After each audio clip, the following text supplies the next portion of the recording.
বিসমিল্লাহির রহমান হযরত আবু হুযায়ফা ওয়াহাব বিন আব্দুল্লাহ রাদিয়াল্লাহু আনহু বলেন, নবী করিম সাল্লাল্লাহু আলাইহি ওয়াসাল্লাম হযরত সালমান ফারসি ও হযরত আবু দারদা রাদিয়াল্লাহু মাঝে ভ্রাতৃত্ব সম্পর্ক স্থাপন করিয়া দিলেন। একবার হযরত সালমান রাদিয়াল্লাহু হযরত আবু দারদা রাদিয়াল্লাহু সাথে দেখা করিতে আসিয়া উম্মে দারদাকে মলিন কাপড় পরা অবস্থায় দেখিতে পাইলেন। তখন উম্মে দারদা রাদিয়াল্লাহুকে জিজ্ঞাসা করেন, তোমার এই অবস্থা কেন? উম্মে দারদা রাদিয়াল্লাহু বলেন, দুনিয়ার কোনো কিছুর প্রতি তোমার ভাই আবু দারদার কোনো প্রয়োজন নাই। পরে আবু দারদা আসিলেন এবং সালমান রাদিয়াল্লাহুর জন্য খাবারের ব্যবস্থা করিলেন। অথবা তাহাকে বললেন, তুমি খাও, আমি রোজাদার। সালমান বললেন, তুমি না খাওয়া পর্যন্ত আমি খাইব না। তখন তিনি তাহার সঙ্গেও খাইলেন এবং রাত্র হইল। তখন আবু দারদা নামাজে দাঁড়াইতে গেলেন, কিন্তু হযরত সালমান রাদিয়াল্লাহু তাকে ঘুমাইতে বললেন। তখন তিনি ঘুমাইয়া পড়িলেন। কিছুক্ষণ পর আবার তিনি নামাজে দাঁড়াইয়া গেলেন।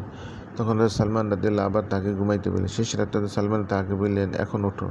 অতঃপর উভয়ে নামাজ পড়িলেন। হযরত সালমান তাহাকে বললেন, নিঃসন্দেহে তোমার উপর তোমার পরিবারের হক রহিয়াছে এবং তোমার উপর তোমার নফসের হক রহিয়াছে এবং তোমার উপর তোমার পরিবারের হক রহিয়াছে। সুতরাং প্রত্যেক হকদারকে তার হক আদায় করো। পরে আবু দারদা রাদিয়াল্লাহু নবী করিম সাল্লাল্লাহু আলাইহি সাল্লামের খেদমতে হাজির হইয়া তাহাকে ঘটনা জানাইলেন। তখন নবী করিম সাল্লাল্লাহু আলাইহি ওয়াসাল্লাম বললেন, সালমান সত্য বলিয়াছে। বুখারী শরীফ।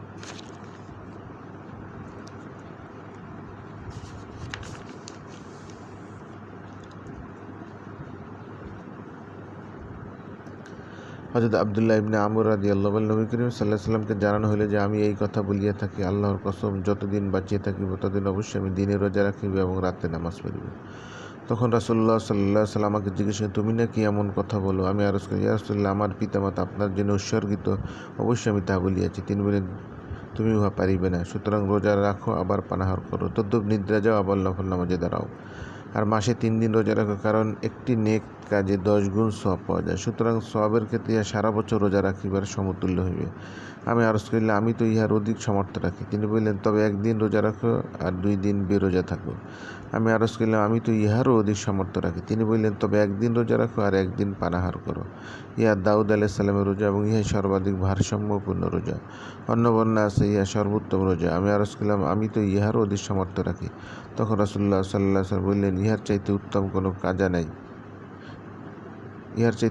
কোনো রোজা নাই। বৃদ্ধ বয়সে হযরত আব্দুল্লাহ বলিতেন, রাসূলুল্লাহ সাল্লাল্লাহু আলাইহি ওয়াসাল্লাম কথা মতো 3 দিনের রোজা কবুল করিয়া লওয়া এখন আমার নিকট আমার পরিজন ধন সম্পদ চাইতে প্রিয় মনে হয়।